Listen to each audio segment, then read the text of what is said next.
محی الدین آپ کا خدائے خطاب تھا. عام مسلمان آپ کو شاہ بغداد یا محبوب سبحانی غوث اعظم کے نام سے جانتے ہیں. اسی نسبت کے کارن آپ کو لوگ گیلانی یا جیلانی کہتے ہیں. آپ کا اصل وطن نیو قدیم ایران کا ایک قصبہ گیلانی یا جیلانی ہے. اسی گیلانی کا عربی کو جیلانی کہتے ہیں. آپ نجیب الطرفین سید تھے، یعنی والد اور والدہ دونوں کی طرف سے آپ کا سلسلہ نسب حضرت علی سے ملتا ہے. یعنی والدہ کی طرف سے آپ کا سلسلہ نسب حضرت امام حسین رضی اللہ تعالی عنہ سے ملتا ہے، اور والد کی طرف سے آپ کا سلسلہ نسب حضرت امام حسن رضی اللہ تعالی عنہ سے ملتا ہے. اللہ کی راہ میں شہادت پانا آپ کی سب سے بڑی قربانی تھی. ایک دور کا واقعہ ہے جب حضرت شیخ عبد القادر جیلانی تعلیم کے اس موڑ پر کھڑے تھے تو آس پاس کوئی تعلیم کا اہم مرکز نہیں تھا. اس دور میں بغداد ایک تعلیم کا اہم مرکز تھا.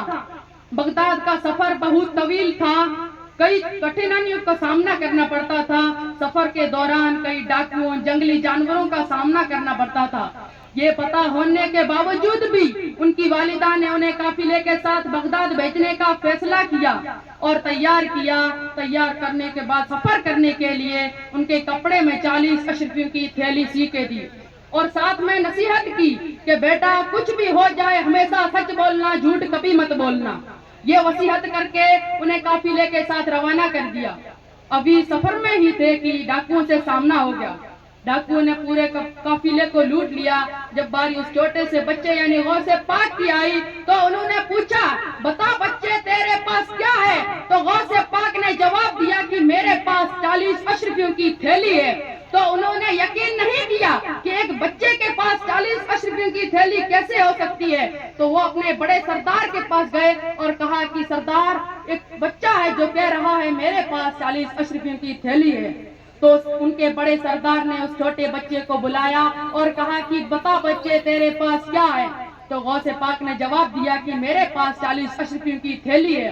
تو انہوں نے کہا، آج سے پہلے ہم نے جتنے بھی لوگوں کو لوٹا انہوں نے ہمیشہ جھوٹ ہی بولا ہے، ایک تو ہی ایسا بچہ ہے جس نے سچ بولنے کی جرت کی. تو جھوٹ بھی بول سکتا تھا مگر سچ کیوں بولا؟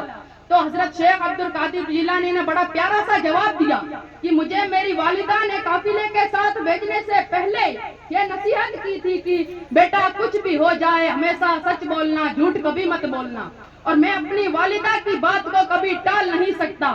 جب اس ڈاکو نے ان کے بڑے سردار نے یہ سنا تو وہ ہکا بکا رہ گیا.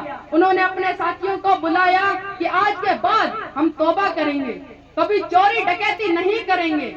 وہ ان کے بعد حضرت شیخ عبد القادر جیلانی پر ایمان لائے. اجلاس یعنی جلسے کا مطلب صرف یہ نہیں کہ اچھی تقریریں کرنا، اچھی نعتیں پڑھنا، اچھی دعوتیں کرنا. جلسے کا اصل مقصد یہ ہوتا ہے کہ ہم نے ان علماء سے کیا سیکھا، ہمیں ان کی باتوں پر عمل کرنا ہے. حضرت شیخ عبد القادر جیلانی بغدادی رحمۃ اللہ علیہ کی باتوں پر عمل کرنا ہے. اصل مقصد جلسے کا یہ ہوتا ہے.